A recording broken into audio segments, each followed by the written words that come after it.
collaboration, user ID, and OPAWG. That's what we're talking about today on Sounds Profitable with me, Bryan Barletta.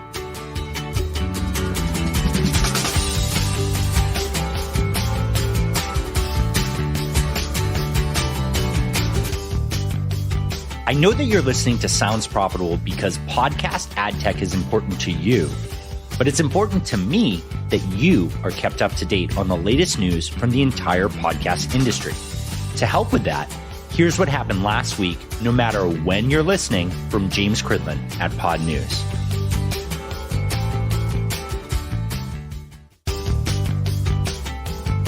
This episode is sponsored by Vodacast. Fully immerse the audience in your podcast. Find out more at past.Key.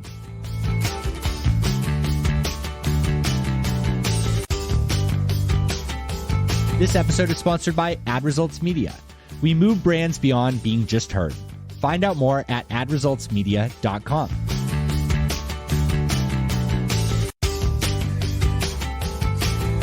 The podcasting community works best when it comes together.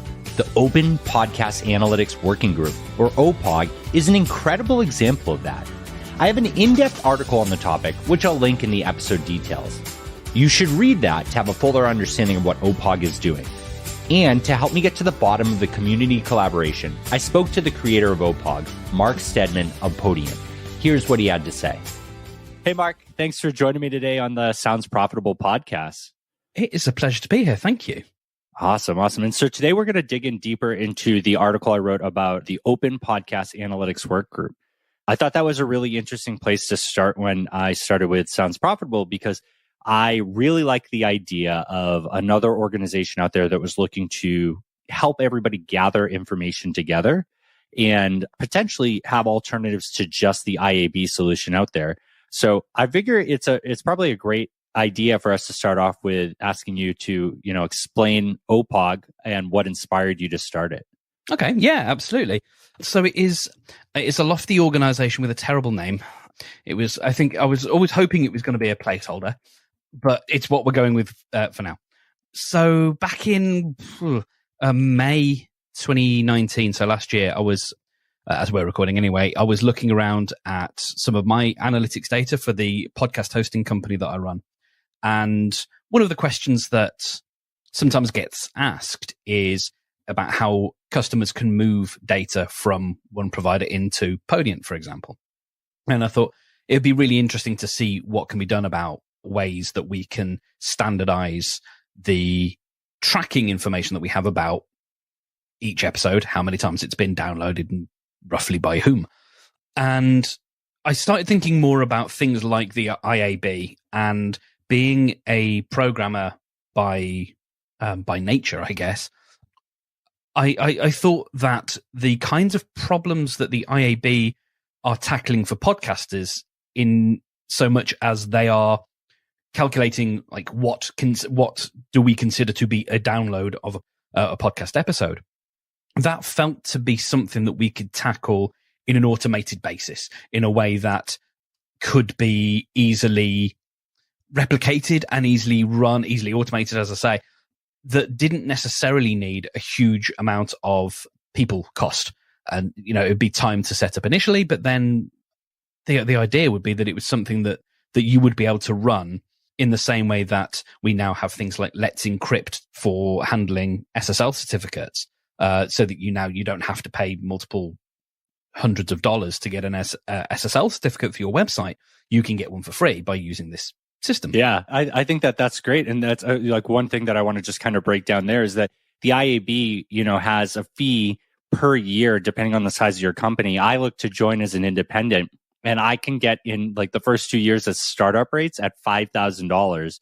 That $5,000 fee doesn't do anything if I wanted to get certified. It's then an additional cost.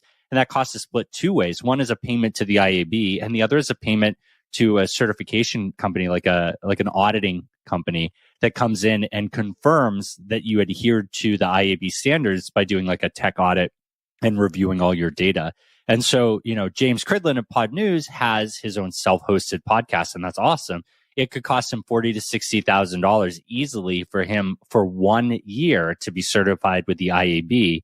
Alternatively, he could kick the numbers over, the CDN data over to like Triton and be validated there. But, that's a couple grand a month too. And at the end of the day, like that's still, it's not that far off from what the IAB charges. So what you're talking about here is instead of something that each individual host would get audited, instead we have like a central piece of tech that is audited, that's maintained and probably third-party verified, that is able to allow hosting companies and other platforms to call in, do a self-certification, and it focuses on that central point, right? Instead of like the deep dive required for each individual partner. Absolutely. And I think the thing to tack on to Mr. Cridland's example is he could use something like Chartable, which I guess is now IAB certified. He could use that, but as someone who writes about, for example, listener privacy, there are questions around that you would imagine there would be with any of these third-party analytics services. There's a reason they make that infrastructure available for people like us to use, especially for people to use for free. And so without getting into the weeds on that particular discussion, that might be a reason, not to put words in James's mouth, but that might be one of several reasons why he might not want to use a third-party service, because that's something that he does write about. Yeah. Privacy is a real big deal on that end. And when you can focus on the fact that you own the data and you're certifying it with like an automated third party or with the IAB, there's less connection there, right? It's certifying the integrity of how the data is tracked and stored. And then anything like Chartable or Triton, there are data processing agreements. There are things to make sure that the privacy is well handled. But, there are still privacy concerns that people have about passing data. And when you're using those partners, you absolutely are passing that data. I don't think anybody should generally be concerned about it, especially if you read the contracts associated with it. But it is still one more point of failure, one more instance where someone else gets it is, data. And you can't, as a podcast listener, you don't get to consent to that. That's that's a real big thing. Yeah, that's something that me and you are trying to work on with a privacy framework added into this as well. I think that's going to be a big push. I think we're going to see a lot more of that in 2021 because podcasting just gets this information and we don't know what the user wanted to do with it. So I'm excited to see how that changes. And I think that we're not going to get less information in podcasting. I think we're probably going to get told we can't use it for certain things like advertising and attribution. But I really think that because of how that's set up with how the players like Spotify or Apple or Google have to ask for that consent and then pass that info on to us, they're incentivized to keep everybody opted in. So they're going to do as much as they can to keep people opted in to send us that data because we lose 100% of our data, but that data we get is only 10% of what's really valuable to them. I mean, yeah, you talk in terms of loss, but I think it's one of the things that I think it's important to recognize is people have got increasingly sort of opinionated about the amount of data that is being not available, that is not available to podcast advertisers, as if that's something that has been taken away from them or they had a right to in the first place. We've got to remember that podcasting has existed for the last 14, 15 years where that information wasn't available, and podcasters have done really very well out of it. There isn't this, we need to get out of this idea that there is this problem in podcasting that needs to be solved. There really isn't. There isn't. There are companies that want more information that seem to believe they have a right to it. And that's where I start to get a bit antsy, is this idea that you've got a right to know my gender and my location and this, that, and the other, because why? You don't. And we've been fine without it for a long time. I super agree with you. I mean, based on the length that podcasting has existed, it predates mobile ad ID. It predates the excessive use of cookies that we're seeing right now. More than anything, I'm focusing just on IP. I personally don't think that we're ever going to get that additional data in podcasting. And I don't think we need it, because I think that it's a short-sighted view to try and match us up directly to other digital advertising channels. And all that means is opening the gates. I was explaining to someone earlier today about how I just recently watched the movie Up, and there's a scene in it where the old man's house is by itself and the entire area around it is bulldozed because they're trying to build. And that's what the bigger advertising space is looking to do when they're saying, oh, we need more data from podcasting, because once they have something like that, like mobile device IDs or cookies, they can steamroll into podcasting. It can be the same exact thing. You can buy it the same exact way. I don't think we're ever going to get exactly there. And I think that the push for that is going to get creative, because I think we're going to see a dive back into contextual targeting, which I think is going to be really exciting. Yeah, I mean, I think we have a similar enthusiasm, I think, for the possibility and the technology of what we can do here. But I think we are coming at it from different perspectives. And obviously, you know, you run an ad tech newsletter. That is very much your thing. And I don't disagree with that. And I don't have a problem with that. But that's just not that's not why I founded, you know, OPAWG.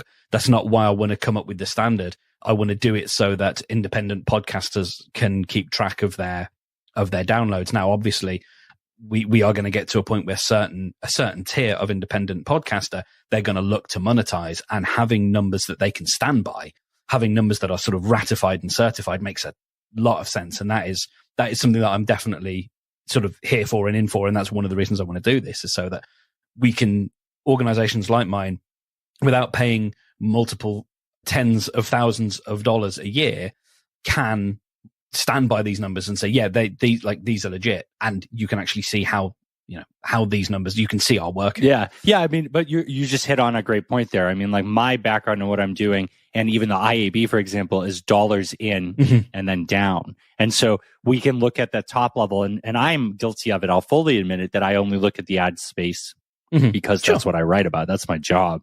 But you're super right. IAB is prohibitive to people like yourself, to companies like yourself, or independent podcasters, and it's not meant with them in mind. And that's really kind of gross when you think about it, because the podcasting space was like a rebellion against radio and all these other mediums. And it was a way to independently share your voice and get exposure and get out there. And so the idea that like base measurement is gated between a $40,000 to $60,000 a year payment for either your hosting provider or, you know, yourself, if you want to go at it alone, which is really cool. Everybody who self-hosts, I'm super impressed by their ability and dedication to do that. But yeah, I really think that the space is better because of people like you who are working really hard to say, hey, certification's very important, not just for the $1 million companies that are making, you know, a killing, or multi-million-dollar companies that are making a killing in the space, but also for every single person, because anyone, any day could become one of those, or they might want to be able to just even be considered in place with one of those when they're talking about their reach. Absolutely. I mean, there are examples of podcasts that, for whatever reason, might not be able to be part of a particular hosting platform. And I'm not necessarily just talking about the sort of the Joe's Rogan. I'm thinking about, I've had contact with people who have been hounded from one hosting company to another, where they've had to leapfrog from one provider to another, because each provider kept getting legal takedown notices because another party was upset with the things that were being said, and that ends up getting litigated with the hosting provider, and the hosting provider has to go, listen, I can't do anything about this. You're going to have to sort of, find another place. And so for someone to be able to independently host, and also to be able to, if they've got an important message, they've got a message that they want to spread to people, and they want to know how many people are getting that message, then having a system in place that it isn't going to take too much for them to buy into, I think could be really useful. Maybe, an odd example, but I think the independent podcasting story is something that we still need to remind ourselves of, as much as we talk about the latest acquisitions of different hosting companies, and we're all, so many of us are building our own solutions. There are still plenty of people who are on Castos, using just built-in WordPress or using Castos hosting or building their own things like James. There are lots of people who have independent infrastructure that should be able to take advantage of everything that the industry can provide, and everything that the open ecosystem system of podcasting enables. Yeah, that's the end of my TED talk.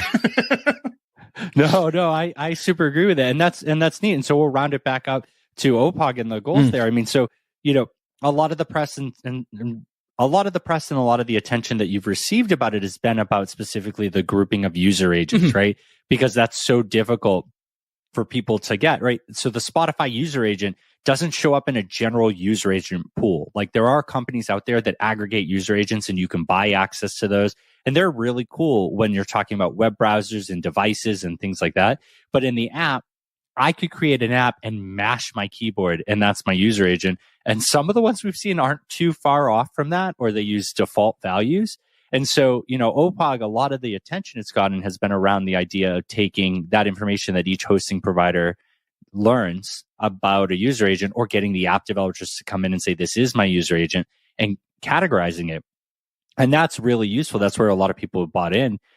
But your goals, like we talked about here, are to create an IAB comparable system for certification, for self-identification of your inventory, not only to compare for potential ad sales, but also to enable someone, like you said, to transfer from one to the other, right? One platform to the other. Because for those of you who haven't been on the back end of this, when you share data between hosting providers, it's not only like, if you think of it in an Excel spreadsheet format, right? And or just like a table of columns, it's not only that like the column names aren't the same, it's that the number of columns and what they send over is drastically different, whether it's aggregated data or CDN, so the initial data that you get. And so that means that when you, with this example you said, where someone moved from host to host to host with takedown notices, by the time they get to the last place and they're finally ready to set up shop, they might be looking at a fraction of the numbers reported in the platform because of just loss from moving from place to place. They might even, at one point, one partner might have simply said they couldn't transfer from one host to another. So that's a long-winded way of saying that we started, right, with OPAWG getting a lot of attention for this user agent thing. Your goals are to bring it into the certification and make it easy for transferring between hosts and the similarities in data. What's next? What's past that? I know we're not like really super deep into either of those or any of those yet, but like, what's your end goal? Well, I think it's two parts. So the what you've mentioned there is sort of two initiatives, really. So the first is getting what we in the tech sphere might call a test harness, which is what I've been working on at the moment, which will allow anyone effectively to run a command in their terminal to get a bunch of MP3s that they may be importing to their own system. And then we throw a bunch of download requests at those MP3s. And then we keep the number of the different user agents that we've sent and the amount of data that we've requested. So we keep that. And then we ask the hosting company, for example, to reply back to us to say, well, we think we got three requests for this file, 4 requests for this one. This one only downloaded a minute of audio. This one downloaded the whole thing. And then we match that up with what we think, or what we created as our little script, and say, if these numbers match up, then you're good, you're ratified, you get a green badge. So that's sort of step one. And then from that, it's then about getting that adoption, getting that buy-in from, I think, hosting companies that are in a similar tier to mine. And, we know those, and there's plenty of people. And the lovely thing is most of them are already in the OPAWG group. So it's really now just a matter of saying, like, who wants to play with this? And we've seen, I think, from the podcast index, there's real enthusiasm for people to adopt stuff, especially the lads over at Buzzsprout who are really keen. So I'm excited about that. And so I think that is the mid to sort of near to mid future. And then the other thing is this interoperability of data. And I think that is a separate issue, because once you've decided that you've received a download, how you store that internally is your own business. Each hosting company will have its own database structure and all the rest of it. They will use whatever's right for their infrastructure. And so what we want at the end is, if a customer has finished the end of their journey with one provider and they want to move to another, or they just want maybe to package up all of their numbers, or they want to put their podcast on hiatus. They're closing down the account for now, but maybe they'll bring it up again in 6 months' time. And it would be great if they could preserve those numbers. It's about freezing that information in a manner that can then be sort of unfrozen again. And that is very much the next step after that. And I think that's probably a harder journey than getting the first one in, because the first one, there's a very clear benefit to hosting companies to not necessarily have to adopt the IAB or to adopt our standard as well. Whereas I think the other one, we are really we're making competition a little bit, mushier between providers. And so that one might be a little bit more hands across the ocean and a little bit kumbaya. So how many people want to get involved in that, we'll see. But that's the bright, rosy future. Yeah, no, but it's so funny. Like as I'm dealing on the ad tech side, there's a lot more secret sauce, and there's a lot of people, even on the hosting providers, who are very like, oh, what I do is very unique and it's very special and we can't share it. Like, guys, we do podcast hosting. Like, it's very cool how everybody displays it and what the UI looks like. We all do the same thing. Yeah, we're dealing with the same requests, the same set of data. Yeah, you can adopt new things from Podcast Index for like the RSS, the namespace that they're adding to, which is super cool to pass and receive more information. But it's all the same thing. It's just different presentations of the same thing.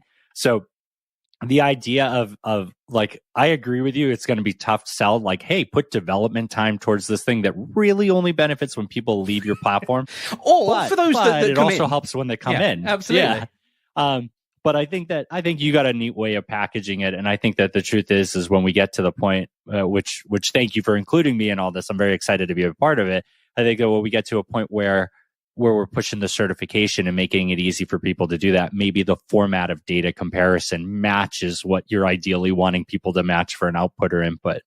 So that could be really neat there. We did mention the podcast index, so I figured we'd go into it a little bit. Like, I'll fully admit a lot of what they're doing in there, because truth be told, I'm not great at GitHub, and trying to read it like it's an internet forum is not my strong suit. Like, and also props on Adam Curry for being big onto Mastodon, but I cannot get on another social media right now. What are like the major differences between Podcast Index and OPAWG? Or rather, instead of that, because I'm sure they're big, what is the overlap? Like, are there areas where we should be collaborating with them? I think we should be aware of each other, and I've got my API keys with Podcast Index and my company Podiant. We implement, I think, pretty much everything that's been ratified so far.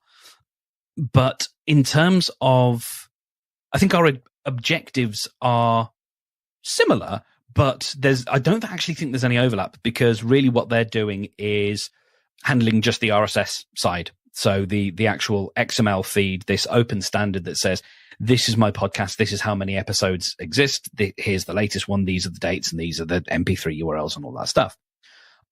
We don't really, as OPAWG, we're not getting into that side of things. It really is about the delivery of the MP3, which is sort of precisely what the podcast index is not getting into. And so I think there's probably or possibly spaces for collaboration, but not necessarily any overlap. And I don't think there's, sort of any competition or anything like that. They're really about laying out information for podcasters. And I think, we're more sort of focused on the providers, if you like. Okay, so two things to wrap up. The first one is, if somebody wants to participate in this, what's the best way for them to join in with OPAWG? It will be to go to opawg.org. And so from there, I will make sure that there is contact information available. We have a Slack group, and that's where most of the discussion has happened so far. I'm happy for people to email me, but I don't want people to feel like this is purely a Podiant joint, and that they're going to get opted into some sort of mailing list or whatever. So start at opawg.org. What I can say to echo that before we go to the last question is, myself and Evo Terra have been working really hand in hand with you to try and build this into a bigger committee, because that's the truth of it. Like, Mark's been working on this for a long time, but everything in this space, like NPR's RAD and all these other things that have fingerprints of one partner on it too much, seem to be so off-putting to everybody in the space. So we're trying to make this into a committee. Our goal is to make it a non-profit, and we're going to figure out how to add more people to the committee, the roles and responsibilities, how people get on and off the committee. But the last thing that I really want to touch on, we talked about the pricing for IAB, right? It can be $40,000 to $60,000 a year. What's your goal with pricing for this? We need to make back our running costs, and that's it. That's it. So I'd like people's time to be paid for, and any infrastructure running costs. But other than that, any profit that might be made would be put back into investing into this system, whether that's creating the next version of the spec, because that's one of the things we haven't talked about really is we will be publishing a spec for what constitutes a download, so that developers know what to code against. And so any sort of money that comes in, I would like to open the conversation, to hosting providers who maybe want to sort of contribute, as Adam Curry would call it, their time, talent, or treasure. But essentially, I think I want to make this as affordable as possible. And when I say that, I mean like actually affordable, not Silicon Valley affordable. Like I actually want an average podcaster who's maybe just about making back their hosting fees. I want them to feel like they can afford this and it's useful and valuable to them. Yeah, that's awesome. That's one of the things that attracted me to most about this. We're not here to pay salaries off of this. We're here to grow something for the space, to make it open source with how you code against it, how you get certified, and then provide a central place where people can go get certified and see who is certified. So yeah, Mike, this was really great. Thank you so much. I'm positive that I'll have you back on as we do more articles about this stuff and we build this out more. But I'm going to put you on the spot. My favorite thing to do, and probably the least clever thing to do on a podcast, is to ask you, what is your favorite podcast right now? It's on hiatus right now, but the one that always gives me immense joy when I listen to it is Mission to Zix, which is an improvised sci-fi comedy podcast. And don't be put off by that. It's much better than it sounds. It's really good. I'll have to check it out. Well, thank you so much for joining me. Thank you very much. It's been a great pleasure.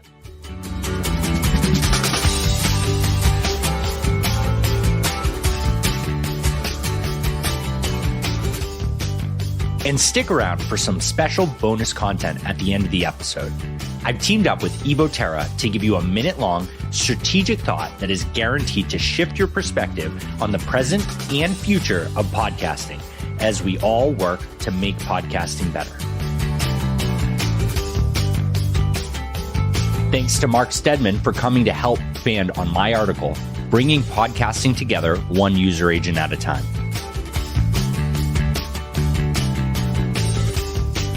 If you like what you heard and want to connect, you can find me, Bryan Barletta, on LinkedIn, way less formally on Twitter as High5RPG, and of course you can email me, Bryan@soundsprofitable.com.